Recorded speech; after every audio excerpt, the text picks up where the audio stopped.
Hi friends, welcome to my channel. இன்னைக்கு 2024 group 4ல கேட்ட questions பத்தி பார்க்கலாம். 150வது கேள்வி A ஓட வேல்யூ 1, B க்கு 2, C க்கு 3, இதே மாதிரி Z க்கு 26 என கொண்டால் HCF இன் மீச்சியமா எதற்கு சமம் இல்லை அப்படின்னு சொல்லி கொடுத்துருக்காங்க. ஸோ இதுதான் வந்து நம்மளுக்கு கேட்டுக்கக்கூடிய கொஷின். ஸோ இதில் நிறைய பேர் என்ன பண்ணிடுவாங்கன்னா HCF அப்படின்னு பார்த்தோன்னே யோசிக்கக்கூடாது, ஓகேங்களா. ஸோ அதோட லெட்டர் ஃபஸ்ட்டு எழுதிடணும். Hனா 8, Cனா 3, Fனா 6.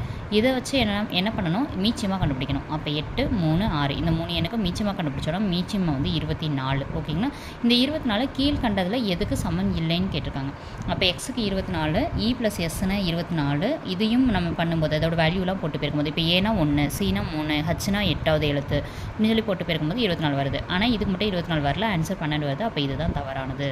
அதுக்கு அடுத்தது மதிப்பு காண்க √5 அப்படின்னு சொல்லி கொடுத்துட்டு இன்ஃபினிட்டி சிம்பிள் கொடுத்துருக்காங்க, ஓகேங்களா. இதில் 2 இது வந்து இருக்குது, ஓகேங்களா. ஒன்று வந்து இந்த மாதிரி இன்ஃபினிட்டி கொடுத்துட்டா உள்ளே இருக்க வேல்யூ தான் அதோட ஆன்சர். உள்ளே இருக்க வேல்யூ வந்து இந்த இடத்துல 5 அப்படின்றது. ஸோ 5 தான் ஆன்சர். 5ன்றது இதில் எது வருதுன்னு பார்க்கணும். 5/1 அப்படின்னா தான் 5. இதே 5/0ன்னு எடுத்துட்டிங்கன்னா இதோட ஆன்சர் 1ன்னு வந்துடும், நார்மல் 1, ஓகேங்களா. ஸோ இந்த மாதிரி வந்து இன்ஃபினிட்டி சிம்பிள் கொடுத்துட்டாங்கன்னா வெறும் 5 மட்டும் தான் ஆன்சர். உங்களுக்கான கேள்வி, ஒருவேளை இந்த இடத்துல இன்ஃபினிட்டி கொடுக்காம வெறும் √5 இன்னொரு √5 இந்த மாதிரி மட்டும் 3 √5 கொடுத்துருந்தாங்கன்னா இதுக்கான ஆன்சர் என்ன அப்படின்றது உங்களுக்கான கேள்வி. ஆன்சரை கீழே கமெண்ட் பாக்ஸில் கமெண்ட் பண்ணுங்கள். நெக்ஸ்ட் கொஷின் பார்க்கலாம். Next question assess a reason. கூற்று A அரசமைப்பின் 249வது உறுப்பின்படி ஒரு அதிகாரத்தை மாநில பட்டியலிலிருந்து மத்திய பட்டியலுக்கு நாடாளுமன்றத்தால் மாற்ற முடியும். இது கூற்று. தேசிய நலன் கருதி நாடாளுமன்றம் இந்த மாற்றத்தை செய்யலாம். இது காரணம். ஸோ இது கரெக்ட் தான். அப்போ 249வது உறுப்பின்படி நமக்கு வந்து மாநில பட்டியலிருந்து மத்திய பட்டியலுக்கு வந்து நாடாளுமன்றத்தால் என்ன பண்ண முடியும், மாற்ற முடியும், ஓகேங்களா, ஒரு அதிகாரத்தை. அது எந்த உறுப்புன்னு பார்த்து வச்சுக்கணும், 249, ஓகேங்களா. இது தேசிய நலன் கருதி பண்ண முடியும். அப்போ ஆன்சர் என்னன்னு பார்த்தோன்னா A மற்றும் R இரண்டும் சரி. மேலும் R என்பது ஏவிற்கான சரியான விளக்கம் ஆகும். நெக்ஸ்ட் கொஷின் பற்றி பார்க்கலாம்.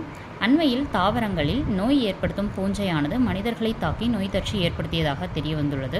இதற்கு காரணமான பூஞ்சை எது அப்படின்னு சொல்லி கேட்டிருக்காங்க. ஆன்சர் பார்த்தோம் அப்படின்னா கான்ஸ்ட்ரோஸ்ட்ரியம் பர்பூரியம், இதுதான் வந்து ஆன்சர், ஓகேங்களா. ஸோ இந்த பூஞ்சையுடைய நேம் தான் இது, கான்ஸ்ட்ரோஸ்ட்ரியம் அண்ட் ரெண்டுமே ஒரே நேம் தான், பர்பூரியம், ஓகேங்களா. ஸோ இந்த வீடியோ பிடிச்சிருந்துச்சு அப்படின்னா நம்ம சேனலை சப்ஸ்கிரைப் பண்ணி வச்சுக்கோங்க. இந்த வீடியோ பிடிச்சிருந்தா ஒரு லைக் கொடுத்துக்கோங்க. கமெண்ட் பாக்ஸில் நான் கேட்ட கொஷனுக்கான ஆன்சர் என்ன, அதாவது √5 இன்ஃபினிட்டி சிம்பிள் கொடுக்காம இருந்தால் என்ன ஆன்சர் அப்படின்றத கீழே கமெண்ட் பாக்ஸில் கமெண்ட் பண்ணுங்கள். அடுத்த வீடியோக்களில் இதோட கன்யூஸாக இருக்கக்கூடிய கொஷின்ஸ்லாம் போஸ்ட் பண்ணுறேன். தேங்க்யூ.